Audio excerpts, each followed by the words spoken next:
اعوذ باللہ من الشیطان الرجیم بسم اللہ الرحمن الرحیم السلام علیکم ورحمۃ اللہ وبرکاتہ۔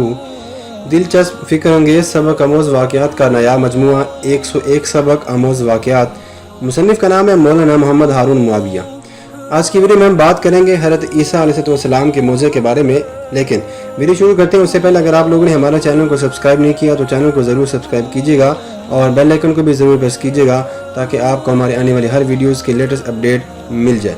ویڈیو شروع کرتے ہیں۔ حضرت عیسیٰ علیہ السلام کا موضوع بیان کیا جاتا ہے کہ بنی اسرائیل میں ایک شخص تھا جس کی بیوی نہایت حسین تھی، جس پر وہ اسرائیلی فریفتہ تھا۔ جب اس عورت کا انتقال ہو گیا تو اس اسرائیلی کو بڑا قلق ہوا اور ایک مدت تک وہ اس عورت کی قبر پر بیٹھا روتا رہا۔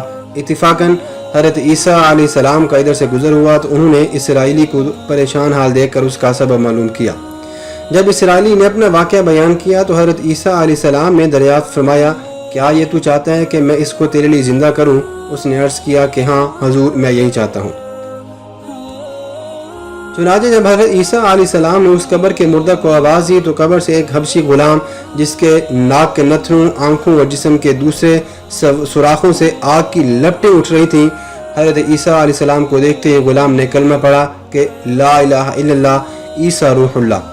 اسرائیلی نے یہ دیکھ کر عرض کیا کہ حضور، مجھ سے غلطی ہو گئی، میری بیوی کی قبر تو دوسری ہے۔ یہ سن کر حضرت عیسیٰ علیہ السلام نے حبشی کو حکم دیا کہ تم اپنی قبر میں واپس چلے جاؤ۔ چنانچہ وہ مر گیا اور مردہ ہو کر واپس اپنی قبر میں چلا گیا اور اس کی قبر کو مٹی سے چھپا دیا گیا۔ پھر حضرت عیسیٰ علیہ السلام نے اس دوسری قبر کی جانب توجہ فرمائی اور حکم دیا، اے صاحب قبر، اللہ کے حکم سے زندہ ہو جا۔ چنانچہ قبر پھٹی اور اس سے ایک عورت سرد سے گرد جھاڑتی ہوئی باہر آ گئی، جس کو دیکھ کر اسرائیلی بولا، یا روح اللہ، میری بیوی یہی ہے۔ اور حضرت عیسیٰ علیہ السلام کے حکم سے وہ اسرائیلی اپنی بیوی کو ساتھ لے کر واپس ہونے لگا، مگر عرصہ سے جاگا ہوا تھا، اس لیے اس پر نیند کا غلبہ ہو گیا اور اس نے بیوی سے کہا کہ تیری قبر پر گریہ و زاری اور بیداری نے مجھے ہلاک کر دی ہے، اس لیے میں چاہتا ہوں کہ کچھ دیر میں آرام کر لوں۔ بیوی نے کہا کہ ہاں، آپ آرام کر لیجئے۔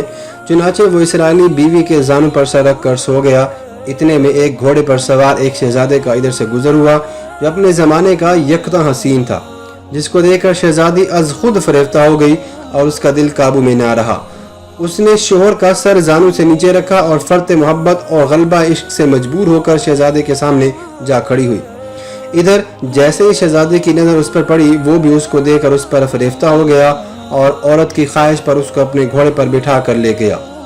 چنانچہ اس کے شوہر نے جب بیدار ہو کر اپنی بیوی کو نہ پایا تو نہایت پریشان ہوا اور اس کے ملنے کی تدبیر سوچنے لگا۔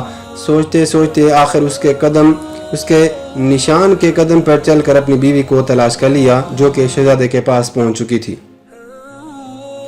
اس کو دیکھ کر اسرائیلی نے شہزادے سے عرض کیا کہ حضور، یہ میری بیوی ہے، آپ اس کو چھوڑ دیجئے۔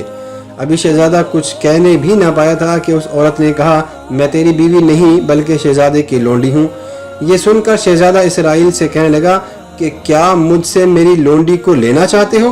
اس نے کہا، خدا کی قسم، یہ میری بیوی ہے جس کو میرے سردار حضرت عیسیٰ علیہ السلام نے مرنے کے بعد میرے لیے زندہ کیا ہے۔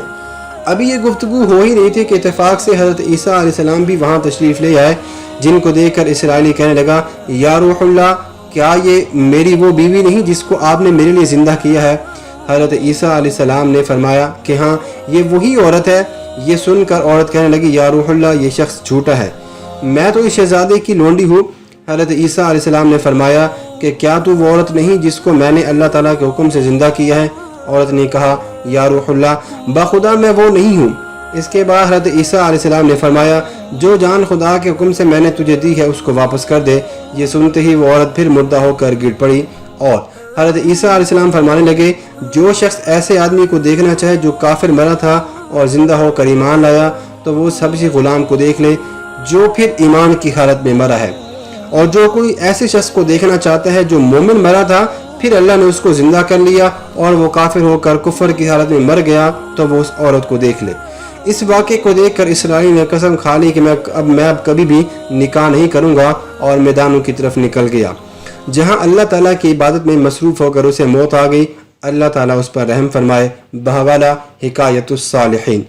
حاصل نبی اور رسول کے اقرار اور انکار کا نتیجہ اس حکایت سے یہ ظاہر ہوتا ہے اور سبق ملتا ہے کہ کامیابی اپنے نبی صلی اللہ علیہ وسلم کی اطاعت اور محبت سے ہی مل سکتی ہے۔ چنانچہ ہمیں بھی چاہیے کہ ہر حال میں اپنے نبی صلی اللہ علیہ وسلم کی اطاعت کو سامنے رکھیں، چاہے دل مانے یا نہ مانے، لیکن نبی اکرم صلی اللہ علیہ وسلم کے طریقوں کو لازمی اپنا جائے۔ اللہ تعالیٰ اس واقعے سے صبر حاصل کر کے عمل کرنے کی توفیق عطا فرمائے، آمین یا رب العالمین۔ آج کی ویڈیو یہیں تک ہے۔ ویڈیو پسند آنے کی صورت میں چینل کو ضرور سبسکرائب کیجیے گا۔ اپنا بہت سارا خیال رکھیے گا۔ اللہ حافظ۔